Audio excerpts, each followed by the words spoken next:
இன்று இரவு தியானத்திற்காக தேவன் நமக்கு தந்த வேத வசனம் மார்க் 5வது அதிகாரம் 35வது வசனம்.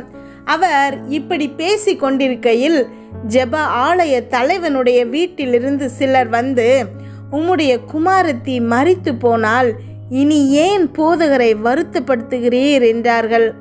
கிறிஸ்துவுக்குள் பிரியமானவரே, எவிரு அப்படிங்கிறவனுடைய மகள் மரண அவஸ்தையில் இருக்கிறா அப்படின்னு இயேசு கிறிஸ்து கிட்ட வந்து அவரை அவனுடைய வீட்டுக்கு அழைத்து கொண்டிருந்தான்.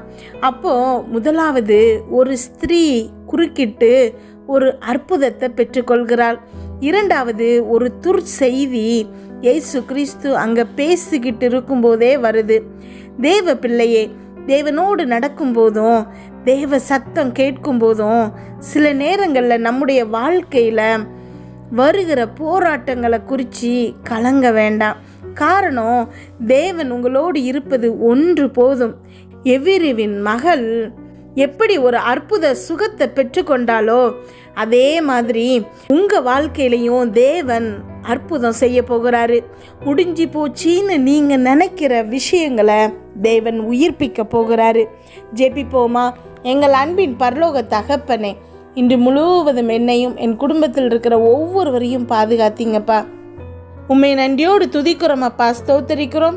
இந்த இரவு வேளையில் எங்களுக்காக நீங்கள் கொடுத்த வார்த்தைகளுக்கு நன்றி, வசனங்களுக்கு நன்றி. இன்றைக்கு அப்பா நீங்கள் கொடுத்துருக்கிற இந்த வார்த்தை ஒவ்வொரு பிள்ளைகளின் வாழ்க்கையிலையும் கிரியை செய்ய போகுது ஏசப்பா. அம்மேன். ஒவ்வொரு பிள்ளைகளையும் சாட்சியாக நிறுத்த போகிறீங்க. இதை கேட்டுட்ருக்கிற அப்பா, என்னோடு ஜெபிச்சிட்ருக்கிற ஒவ்வொரு பிள்ளைகளும் இப்பொழுது அப்பா உங்களுடைய அற்புதங்களையும் அடையாளங்களையும் பெற்றுக்கொள்வார்களாக. அம்மேன். நன்றி அப்பா, ஸ்தோத்திர ஏசப்பா.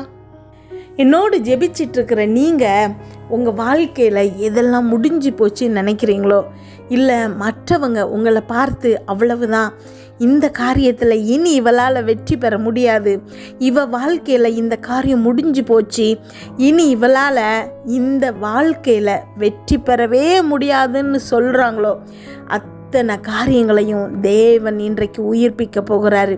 அம்மேன். எவிரிவனுடைய மகள் இறந்து விட்டாள்னு சொல்லி ஒரு செய்தியை கொண்டு வந்து இயேசு கிறிஸ்து கிட்ட அவன் இருக்கும்போது சொல்கிறாங்க. ஆனால் இயேசு கிறிஸ்து எவிரு கூட இருந்த காரணத்தினால, அம்மேன், அவருடைய கரம் அவனுக்கு உதவி செய்த காரணத்தினால இறந்து போனதாக சொன்ன அவனுடைய மகள் உயிரோடு வந்தாள். அம்மேன். ஹல்லேலூயா.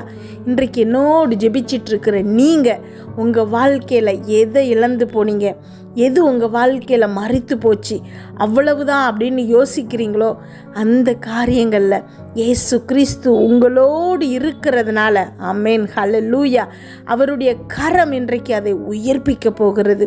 நீங்கள் சாட்சியாக மாற போகிறீங்க. அம்மேன், ஹல்லேலூயா. உங்கள் வாழ்க்கையில் முடிஞ்சு போனதா நினச்ச அத்தனை காரியங்களையும் மீண்டும் தேவன் உயிர்ப்பிக்க போகிறாரு. இதைத்தான் இன்றைக்கு உங்களுக்கு இயேசு கிறிஸ்து வார்த்தைகளாக அனுப்பியிருக்கிறாரு. தெரிந்தெடுத்த அவருடைய பிள்ளைகளுக்கு வார்த்தைகளாக அவர் அனுப்பியிருக்கிறாரு. அம்மேன். நன்றி அப்பா, ஸ்தோத்திர ஏசப்பா. என்னோடு ஜெபிச்சிட்ருக்கிற ஒவ்வொரு பிள்ளைகளும் அப்பா நிறைய துர்ச்செய்திகளை வாங்கியிருக்கிறாங்கப்பா. அம்மேன். அவங்களுக்கு நன்மையான செய்திகளை விட கெட்ட செய்திகள் நிறைய அவங்க இருதயத்தில் அப்பா அவங்கள வேதனைப்படுத்திட்டு இருக்குது ஏசப்பா. ஒவ்வொரு செய்தியையும் இப்பொழுது நீங்கள் நன்மையாக மாற்றுங்க ஏசப்பா. எதெல்லாம் என் வாழ்க்கையில் மோசமான செய்தி நினைக்கிறாங்களோ அப்பா, அது எல்லாவற்றையும் இந்த பிள்ளைகளுக்கு நன்மையாக நீங்கள் மாற்றுங்க ஏசப்பா. மொர்தெக்காயை ஆமான் தூக்கு மேடையில் எப்படியாவது கொலை பண்ணிடணும்னு நினச்சி சகல ஏற்பாடுகளையும் பண்ணனான். ஆனால் தேவன் அதை அற்புதமாக மாற்றி போட்டார். அதே தூக்கு மேடையில் ஆமான் தொங்க வைத்தார். ஹல்லேலூயா. மொர்தெக்காய்க்கு ராஜ மரியாதை கொடுத்து கௌரவிச்சார்.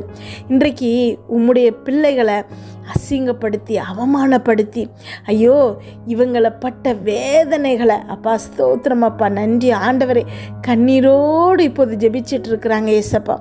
உம்முடைய பிள்ளைகளப்பா, நீங்கள் நேசிக்கிற பிள்ளைகளப்பா. அம்மேன். மொர்தெக்காய்க்கு நீங்கள் செய்த அதே மரியாதையை அப்பா, அதே அன்பின் ஆறுதலை அப்பா இழந்த அதே இடத்துல உம்முடைய பிள்ளைகளை கீர்த்தியும் புகழ்ச்சியுமாக நீங்கள் வைக்க போகிறீங்க ஏசப்பா. அதற்காக நன்றி செலுத்துகிறேன் அப்பா. யாரெல்லாம் அவமானப்படுத்தப்பட்டாங்களோ அவங்க எல்லாரையும் சத்துருக்களுக்கு முன்பாக ஒரு பந்தியை ஆயத்தப்படுத்தி கௌரவப்படுத்த போகிறீங்க ஏசப்பா. அதற்காக நன்றி செலுத்துகிறேன் அப்பா. உம்முடைய பிள்ளைகளுக்கு எதிரான எந்த ஆயுதமும் வாய்க்காமல் போகட்டும் ஏசப்பா. நன்றி அப்பா, ஸ்தோத்திர ஏசப்பா. நீர் உம்முடைய பிள்ளைகளோடு இருக்கிறதுனால, என்னோடு ஜெபிச்சிட்டு இருக்கிற ஒவ்வொரு பிள்ளைகளோடும் நீர் இருக்கிறதுனால இயேசு கிறிஸ்து நாமத்தில் அப்பா ஸ்தோத்திரம் அப்பா. நன்றி ஆண்டவரை. சகல விதமான பிசாசின் கிரியைகளும் அழிக்கப்படுவதாக. பிசாசு இவர்களை மேற்கொள்ள முடியாது. அமேன். என்னோடு ஜெபிச்சிட்டு இருக்கிற பிள்ளைகளை அப்பா நீங்கள் ஆளுகை செய்யுங்க ஏசப்பா. இருதயம் முழுவதையும் உங்ககிட்ட நாங்கள் ஒப்பு கொடுக்குறோம் ஏசப்பா. அமேன். இருதயத்தின் கதவுகளை திறந்து வைக்கிறோம் ஏசப்பா. கதவை தட்டி அப்பா உள்ளே வாங்கன்னு சொன்னால் வருவேன்னு சொன்னீங்களே ஏசப்பா. இன்றைக்கு என்னோடு ஜெபிச்சிட்டு இருக்கிற ஒவ்வொரு பிள்ளைகளும் எங்களுக்குள்ள வாங்க, எங்களுக்குள்ள வாங்கன்னு சொல்லுகிறோம் அப்பா. எங்கள் கரங்களை இறுக பற்றி கொள்ளுங்க ஏசப்பா. அமேன். ஒரு நாளும் என்னுடைய கரங்களை நீங்கள் விட மாட்டீங்கிறத நாங்கள் விசுவாசிக்கிறோம் ஏசப்பா. நன்றி அப்பா, ஸ்தோத்திர ஏசப்பா. உலகம் கொடுக்க முடியாத ஒரு சமாதானம் எங்கள் இருதயங்களில் நிரப்பப்படுவதாக ஏசப்பா. உமக்குள் நாங்கள் சந்தோஷமாக இருக்கணும் ஏசப்பா. என்னோடு ஜெபிச்சிட்டு இருக்கிற ஒவ்வொரு பிள்ளைகளும் இன்று இரவு தூங்கும்போது சுகமான உறக்கத்தை கொடுங்க, நல்ல சொப்பனங்களை கொடுங்கப்பா. வீட்டை சுற்றியும் இரத்தத்தை தெளிக்கிறோம். அதிலிருந்து புறப்படுகிற வல்லமை எல்லா தீங்கு பொல்லாப்பு பொறாமை எரிச்சல் கெட்ட ஆவிகள் பில்லி சூனிய மந்திரம் சேவனை பாவம் சாப நோய் விபத்து எல்லாவற்றிலிருந்து விலக்கி பாதுகாத்தலுங்கப்பா. நாளை காலை எழுந்திருக்கும் போது புதிய கிருபையால் தாங்குங்க.